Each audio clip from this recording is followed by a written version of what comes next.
Sir total IAS coaching ఎంత ఖర్చు అవుతుంది? ఒకటేమో కోచింగ్కి ప్రిపరేషన్లో, 2 పుస్తకాలకి, 3 హాస్టల్ ఆర్ అకామిడేషన్కి.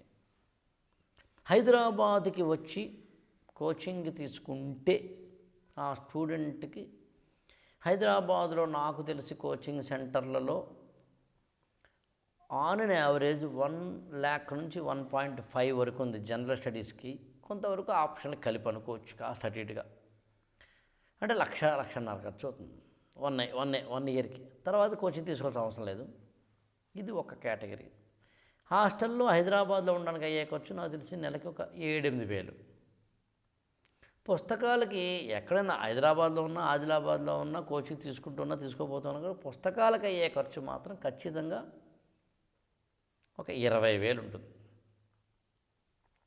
సో ఇవన్నీ లెక్కేసుకుంటే ఏదో 1.5, హాస్టల్కి 1 lakh అనుకుంటే 10,000 ఏదో పెర్ మంత్ అనుకుంటే అన్నీ కలుపుకొని అది 1.2, ఇది 1.1 అనుకుంటే 2.5, అరౌండ్ దట్ 3 అనుకుంటే 3 + 20 టోటల్గా 3 lakhs ఖర్చు అవుతుంది లెక్కేసుకుంటే.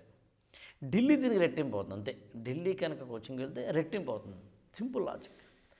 ఆన్లైన్లో దీంట్లో ఒక 20% తగ్గుతుంది.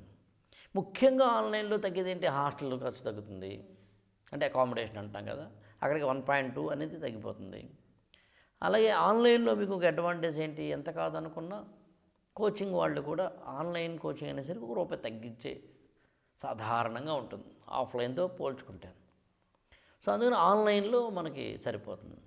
కాబట్టి ఆన్లైన్ బట్ట ఆఫ్లైన్ బట్ట అనే దాన్ని బట్టి మినిమం 1 lakh నుంచి మ్యాక్సిమం 3 lakh మధ్యలో ఎక్స్పెక్ట్ చేయొచ్చు. మన ఈ గురుకులంలో ఏం చేస్తామంటే ఆన్లైన్ కోచింగ్లలో అందరికన్నా తక్కువ ప్రైస్ పెట్టేది ట్రై చేస్తాను నేను.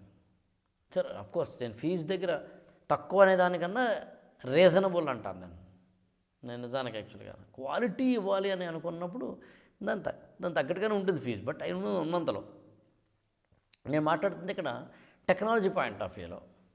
Since I'm not having any office, ఏమంటే నాకని కాదు, ఏదైనా ఆన్లైన్ కోచింగ్ సెంటర్ చెప్తున్నాను. ఆన్లైన్ కోచింగ్ సెంటర్ వాళ్ళకి ఒక క్లాస్ రూమ్ అవసరం లేదు, ఫిజికల్ క్లాస్ రూమ్ అవసరం లేదు, ఫిజికల్ బిల్డింగ్ అవసరం లేదు, రెంట్ తగ్గింది, అడ్వర్టైజ్మెంట్ కూడా తగ్గుతుంది ఆటోమేటిక్గా, స్టాఫ్ తగ్గుతుంది ఆటోమేటిక్గా.